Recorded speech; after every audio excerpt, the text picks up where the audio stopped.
everyday accounting is being evolved, right? AI is a big thing that's been occurring in the last few years. Inside, when we had the conference, Charisse mentioned AI quite a bit, and when we did a roundtable Q&A session with our customers, I asked them, do you want AI in your system? They said, yeah, I like AI, but I don't know exactly what I want. And that's where we said, well, look, AI is a broad term. For an accounting software system where things are critical, you want to make sure that you do your accounting correctly. Well, people may not realize it, but AI could make mistakes as well. Hence why we are taking a more staggered approach on how we are improving on automation on the system.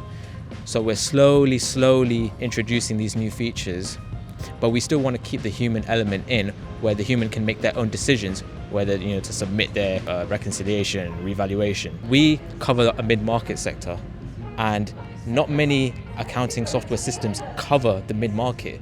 You've got one side of the spectrum, which is QuickBooks and Xero. They're very basic, cheap, affordable software packages, but then they're very limited in the functionality. And on the other end of the spectrum, you've got the big boy systems such as Oracle, NetSuite, SAP, Dynamics 365, but then they're too expensive and they're just too tricky to use, and it's overcomplicated.